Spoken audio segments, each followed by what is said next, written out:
Presiden Joko Widodo membentuk Satgas Pembeli Online, Saudara. Menkominfo Budi Ari yang jadi Ketua Harian Bidang Pencegahan menyebut judi online dan pinjaman online ilegal ibarat adik kakak.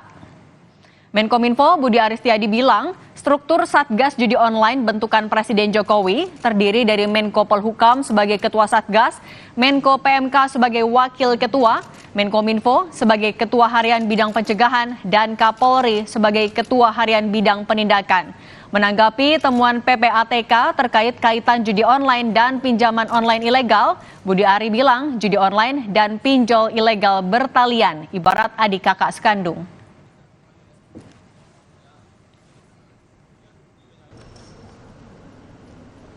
Ketuanya Pak Menko Polhukam, wakilnya Ketua Menko PMK, saya Ketua Harian Bidang Pencegahan, Pak Kapolri Ketua Harian Bidang Penegakan Hukum. Saya udah pernah bilang berkali-kali, judol sama pinjol ilegal ini adik kakak, saudara kandung ini, gitu. Nanti kita pokoknya ini memastikan bahwa pemberantasan judi online dan pinjaman online ilegal ini memang harus komprehensif, nggak bisa separuh-separuh, harus semua lini bekerja bersama-sama. Menko PMK Muhadjir Effendi yang menjabat sebagai Wakil Ketua Satgas Judi Online mengusulkan agar korban judi online menjadi penerima bansos. Muhadjir beralasan judi online menimbulkan dampak kemiskinan dan psikososial bagi korbannya. Muhadjir juga bilang pemerintah punya tanggung jawab terhadap warga miskin termasuk yang diakibatkan judi online. Pemerintah pun sudah sering memberi advokasi korban judi online.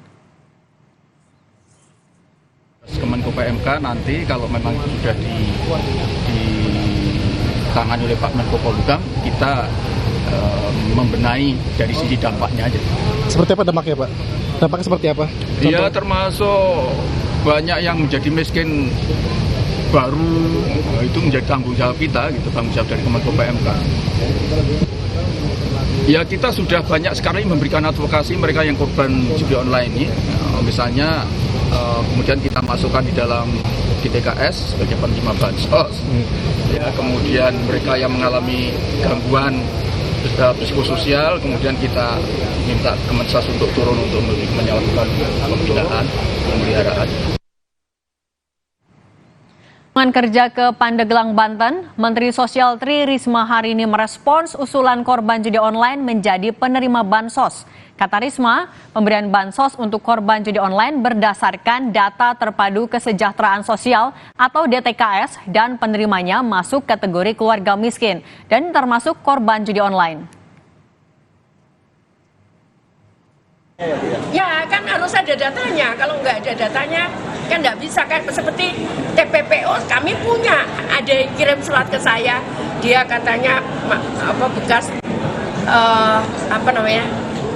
tahanan berkas korban HAM berat gitu ya, sepanjang dia miskin ya iyalah dia berat ya kan, judi online sepanjang dia miskin ya dia berat ya kan, pokoknya tidak dilarang oleh negara ya saya siap gitu kan, pokoknya miskin gitu kan.